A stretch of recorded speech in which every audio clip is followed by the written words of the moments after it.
Hello everyone, welcome to my channel. Today we are talking about France, its current leadership, and the situation the country is facing right now as of late 2025. France is going through one of the most unstable political periods in its recent history. The current Prime Minister of France is Sébastien Lecornu, who was appointed by President Emmanuel Macron after a series of government collapses. Lecornu became Prime Minister at a time when the country was already deeply divided politically, socially, and economically. France has a semi-presidential system where the president is the head of state and the prime minister runs the government. But right now this system is under extreme pressure because the French parliament is fragmented and no single political party has a clear majority. This has made it very difficult to pass laws, approve budgets, or maintain a stable government over the past year.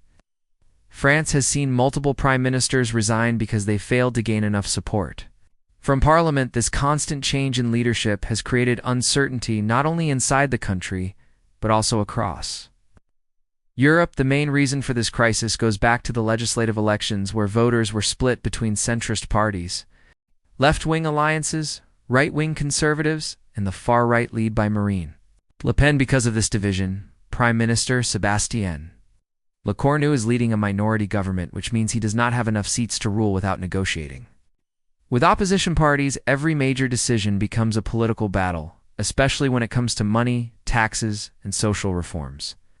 France's economy is another major concern. The country has one of the highest public debt levels in the European Union, with debt exceeding 100% of its total economic output. The government spends more than it earns, and this has created a large budget deficit. Previous governments tried to fix this by cutting spending, raising the retirement age, and reducing public benefits.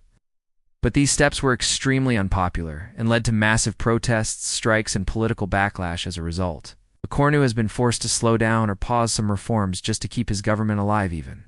So France still faces pressure from the European Union to control its spending and reduce its deficit, otherwise it risks long-term financial trouble. Despite these challenges, the French economy is not collapsing. Unemployment remains relatively stable in key industries such as defense, luxury goods, tourism, and agriculture continue to perform well, but political instability makes investors nervous and slows down growth. Social tension is also very high across the country. French citizens are well known for protesting, and in 2025, demonstrations have become even more intense. Workers, students, farmers, and public employees have taken to the streets to protest.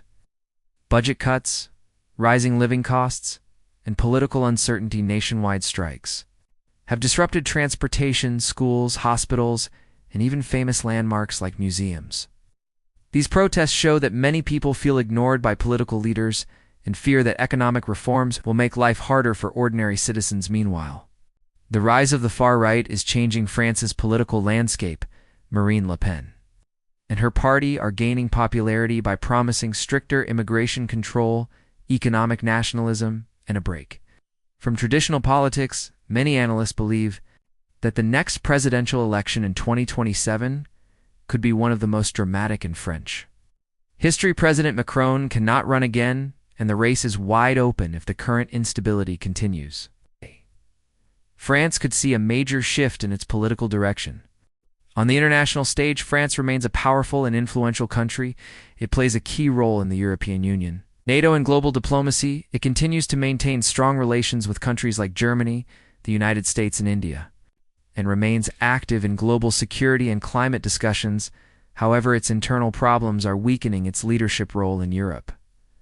Many EU partners worry that a politically unstable France could slow down important decisions affecting the whole continent. Looking ahead, the future of France depends on whether Prime Minister Sébastien Lecornu can survive long enough to pass a national budget, restore confidence, and reduce political tension. If he fails, France may face early elections or yet another government collapse, which would deepen the crisis even further. Right now, France stands at a crossroads, struggling between reform and resistance, stability and chaos, and tradition and change. The next 2 years leading up to the 2027 presidential election will decide whether France emerges stronger or enters a new era of uncertainty. Thanks for watching. Like, share, and subscribe for more real-world political stories explained in simple English.